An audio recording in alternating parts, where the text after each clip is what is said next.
ఎక్కడి నుంచి వచ్చారు మేడం? మంగళగిరి నుంచి. అసలు ఎందుకు వచ్చారు? హౌస్ లేదు సార్. మా భర్త నేను విడిపోయాము. 10 సంవత్సరాలు అవుతుంది. అప్పటి నుంచి పింఛన్ లేదు. ఇద్దరు ఆడపిల్లలను బతికించుకోవాలి, వాళ్ళని చదివించుకోవాలి. ఇప్పుడు మంగళగిరిలో అంటే అసలు 5,000 కన్నా తక్కువ లేదు సార్. ఎంత చిన్న ఇల్లు అన్న 2 రూమ్లు ఉండి 5,000 రూపాయలు రెంట్. ఆ రెంట్ వెళ్ళిపోద్ది కదా సార్. లేకపోతే పిల్లల చదువు ఎంత ఫ్రీ సీట్ ఇచ్చినా పిల్లలకి బస్ ఛార్జీలో లేకపోతే ఎగ్జామ్ ఫీజు స్కూల్ బుక్స్కో అవన్నీ కావాలి కదా సార్. మంగళగిరిలో లోకేష్ గారు గెలిచారు. అంతకుముందు రోజా ఉండేవన్నా అసలు మేము గెలవనేమో, ఓడిపోతాడు, పప్పు ముద్దపప్పు అది ఇది అని తిట్టారు. దాన్ని గెలిచి వచ్చాడు. దాన్ని ఎలా చూస్తారు మీరు మంగళగిరి ప్రజలుగా? ఆ రోజా మాటలన్నీ సోది మాటలండి. మేము కావాలని లోకేష్ గారిని గెలిపించుకున్నాం. ఎందుకు అంత బలంగా ఎందుకు నమ్ముకున్నారు లోకేష్ గారిని? సార్ జగన్ మేము మాకేం లాభం లేదు సార్. జగన్ గెలిపించిన సచివాలయాలు పెట్టాడు, వాలంటీర్లను పెట్టారు. ఒక్కొక్క వాలంటీర్ అయితే అసలు సరిగ్గా డ్యూటీయే చేయట్లేదు. మేము అద్దుకుంటున్నాం సార్. ఒక చోటన ఉండలేము కదా. ఆ ఇల్లు కాకపోతే ఇల్లు కాకపోతే ఆ ఏరియాని ఈ ఏరియాని తిరుగుతున్నాం. వాళ్ళు వచ్చి మ్యాప్ కింద చేయించుకోరు. ఆ సచివాలయం చెప్పి మీరు ఇల్లు ఖాళీ చేశారు కమ్మా ఆ ఏరియాలో మ్యాప్ కింద చేయించుకోవాలంటారు. దానివలన అసలు ఏం పనులు అవ్వట్లేదు. నా లెక్క అయితే అసలు సచివాలయాలు వేస్ట్ అనిపిస్తుంది. వాలంటీర్లు దండగా అనిపిస్తుంది. మరి వాలంటీర్లు ఉన్నాళ్ళు పీకేశారు, వాళ్ళకి జీతాలు ఎవరు ఉపయోగం లేదని వీళ్ళు వాళ్ళ మీద టీడీపీ మీద నెపం నెడుతున్నారుగా సార్. 100 వాలంటీర్లు ఉంటే 100లో పనిచేసేది 10 మందే సార్. 9 మంది అయితే పని చేయట్లేదు. మా అమ్మాయి ఫస్ట్ పాలిటెక్నిక్ సెకండ్ ఇయర్ చదివింది. అక్కడి నుంచి అక్కడికని మార్చేపాటికి వాలంటీర్లు మా అమ్మాయికి సహాయం విద్యా దీవెన రాకుండా చేశారు. ఆ వాలంటీర్ రాస్తాడని ఈ వాలంటీర్ రాస్తాడని ఆ వాలంటీర్. మొన్న ఫిబ్రవరి 28వ తారీఖున మా అమ్మాయి ఇంటర్ క్యాస్ట్ మ్యారేజ్ అయ్యింది. ఇంటర్ క్యాస్ట్ మ్యారేజ్ అయితే డబ్బులు వస్తాయని వెళ్ళి పెట్టుకోబోతుంటే మీరు ఈ ఏరియాలో ఉండట్లేదుగా ఆ సచివాలయానికి వెళ్ళమని, ఆ సచివాలయంలో మేము చేయము అదే సచివాలయంలో చేయించుకోమని వాదన వేశారు. ఈ లోపు ఎలక్షన్ కోడ్ వచ్చేసింది. మాకు ఎలాంటి పనులు జరగల.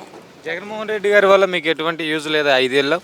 లేదు సార్. మాకు వచ్చిందల్లా అమ్మఒడిలో 15,000లో 11,000 రూపాయలు మాత్రమే వచ్చినాయి. 4,000 వాళ్ళే తినేశారు. తీసుకెళ్ళి అవి కూడా హైదరాబాద్లో పడేస్తారు. ఏ అకౌంట్లో పడితే ఆ అకౌంట్లో వేస్తారు. ఆ హైదరాబాద్ ఛార్జీ పెట్టుకుని వెళ్ళేపాటికి 2-3 వేలు బొక్క. జగన్మోహన్ రెడ్డి గారు ప్రజలకు నేను మంచి చేశాను, ప్రజలే నన్ను మోసం చేశారు అంటున్నారు కదా, దానిపై మీ అభిప్రాయం ఏంటి? చేశారు సార్ మంచి. ఏం చేశారు చెప్పమనండి. ఎవరికి చేశారు మంచి? 18,000 ఇస్తే మంచి అయిపోద్దా? అందరిని సోమరిపోతులు చేశాడు. ఎక్కడి నుంచి వచ్చారు? కడప నుంచి వచ్చినాను. ఎందుకు సార్? అది యూపీఎస్సీకి ఒక జియో ఉన్నింది, 686 జియో అనేది. అది మాకు అపాయింట్మెంట్స్ ఆర్డర్స్ కూడా తీసుకున్నాము. కానీ 2021లో అపాయింట్మెంట్ ఆర్డర్లో 686 జియో అనేది మెన్షన్ చేస్తూ ఒక శాలరీ కూడా ఇచ్చినారు. అయితే ఇంతవరకు కూడా అది ఇంప్లిమెంట్ చేయలేదు. దాని గురించి సమస్య గురించి విన్నవించుకోవడానికి లోకేష్ గారి దగ్గరికి వచ్చినాం. లోకేష్ గారు మీ సమస్యలని చూడగలరా? పరిష్కరిస్తారని నమ్ముతున్నాం. అసలు ఎందుకు నమ్ముతున్నారు లోకేష్ గారిని? అంటే గతంలో ఉన్న పరిస్థితులకు ఆయన అన్నీ చూసినాడు కాబట్టి దగ్గరుండి ఆ సమస్యలన్నీ ఏంటో అంటే నేను చేస్తా అని చెప్పినాడు కాబట్టి ఆ నమ్మకంతో వచ్చినాం. అలాగే జగన్మోహన్ రెడ్డి గారు ఎందుకు ఓడిపోయాడు అంటారు? అదే సలహాదారులు ఒక 70 మంది సలహాదారులు, ఒక 70 మంది సలహాదారులు. ఒక సీఎం జగన్మోహన్ రెడ్డి కావాలంటే ధనంజయ రెడ్డి గారిని కలవాలి ముందు, లేకపోతే సజ్జల రామకృష్ణారెడ్డి దగ్గరికి వెళ్ళాలి. ఇలా ఇలా ఇలా చాలా ఛానళ్ళు ఉంటాయి అన్నమాట. ఆయన్ని డైరెక్ట్గా కలిసింది ఎవరూ లేరు. అంతా ధనంజయ రెడ్డి గారికి వెళ్ళడం. ఎంత పెద్ద నాయకులైనా సరే, ఉద్యమ నాయకులైనా ఎంప్లాయీస్ నాయకులైనా ఎవరైనా సరే అక్కడ వరకు వెళ్ళడం, వాళ్ళే నిర్ణయాలు తీసుకోవటం. ఈ వ్యవస్థను పెట్టిందే చంద్రబాబు నాయుడు గారు, యూపీఎస్సీని. దాన్ని డెవలప్ చేశారు ఆయన 222 సెంటర్లు. అసలు వ్యవస్థని కనిపెట్టిందే ఆయన. సెంట్రల్ గవర్నమెంట్ నుంచి ఫండ్ తెచ్చి ఈ వ్యవస్థను కనిపెట్టింది చంద్రబాబు నాయుడు గారు. అప్పట్లో ఆయన 222 సెంటర్లు ఓపెన్ చేశారు, అర్బన్ యూపీఎస్సీలని. ఈనాటిని కొంచెం మోడిఫై చేసి 560 సెంటర్లు ఓపెన్ చేసి కరోనా టైంలో మనకు బాగా ఉపయోగపడతారని చెప్పేసి బెడ్లు గిడ్లు వేసి అన్ని సేవలు మేము అందిస్తున్నాం.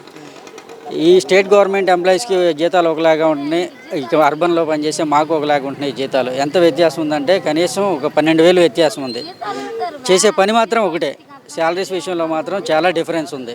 21,000 అంటే ఈ రోజున టాపీ పని చేసుకునే వాళ్ళు కూడా 1,000 రూపాయలు మినిమం ఉంది. ఒక employee professionals, lab technician, pharmacist అందరూ క్వాలిఫైడ్ వాళ్ళం. సిస్టర్స్, స్టాఫ్ నర్సులు ఉన్నారు. వీళ్ళందరూ కూడా క్వాలిఫైడ్ వాళ్ళం. ఒక 5 సంవత్సరాలు అలా చదువుకొని మంచి మెరిట్లోనే వచ్చాము మేము. మెరిట్ ఆర్డర్ని బట్టి డిస్ట్రిక్ట్ సెలక్షన్ కమిషనే మమ్మల్ని సెలెక్ట్ చేసుకుని పెట్టుకున్నారు. అయినా కానీ వాళ్ళని సేమ్ వాళ్ళు రూరల్లో పనిచేసే వాళ్ళు కూడా అలాగే ఉంటారు. కానీ అర్బన్లో వాళ్ళకి రూరల్ వాళ్ళకి మీరు ఎన్హెచ్ఎం వాళ్ళు మీరు సెంట్రల్ గవర్నమెంట్ ఫండ్స్ ద్వారా మిమ్మల్ని రన్ చేస్తున్నాము అని వచ్చే శాలరీస్తో కనీసం ఫ్యామిలీని పోషించుకోలేని పరిస్థితి.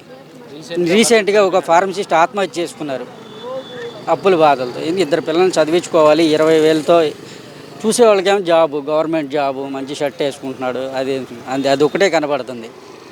మిగతాది మాత్రం 20,000తో బతకాలంటే కొంచెం అప్పట్లో ఇచ్చిన ఇదివరకు మరి కరెక్ట్గా శాలరీలను ఇచ్చారు ఆ ప్రభుత్వంలో, వైసీపీ ప్రభుత్వం? అంటే 2-3 నెలలకు ఒకసారి అలా వేసేవాళ్ళు. ఈ నెలది వచ్చే నెలది అలా వేసేవాళ్ళు. మీరు గత ప్రభుత్వం మీ నిరసన తెలియజేయడానికి ఏమైనా అవకాశం కలిగింది అసలు? చాలా జరిగినాయి. అప్పట్లో ఒక ఎంప్లాయీ బయటికి రావాలంటే, ఈరోజు మనం బయటికి వెళ్తున్నామంటే ఇంటెలిజెన్స్ వెళ్ళిపోతుంది, ఆ రోజే మనల్ని సెంటర్లో ఆపేస్తారు, ఎక్కడికి కదలనివ్వరు. వాళ్ళ సిస్టమ్ అలా పనిచేసింది. ఏ సరౌండింగ్స్కి వస్తే ఆ సరౌండింగ్స్లోనే అరెస్ట్ చేసి తీసుకెళ్ళిన రోజులు కూడా ఉన్నాయి. సరే తాడేపల్లి సరౌండింగ్స్లో ఉండగానే అరెస్ట్ చేసి మళ్ళీ తీసుకెళ్ళి బస్ స్టాండ్లో దించడం ఇలా ఈ ఒక్క యూనియన్ నాయకుల్ని కూడా ఎవరిని నోరెత్తనివ్వలేదు. ఎందుకని అంటారు? ఆయన అలా ఎందుకు చేశారంటారు? అంటే ఆయన వరకు ఆయన దాకా ఎవరు తెలవనివ్వలేదండి. ఈ మధ్యలో చేసిన వాళ్ళే ఉందండి. ఇంత సజ్జల రామకృష్ణారెడ్డి గారు వీళ్ళే చేశారు. ఇప్పుడు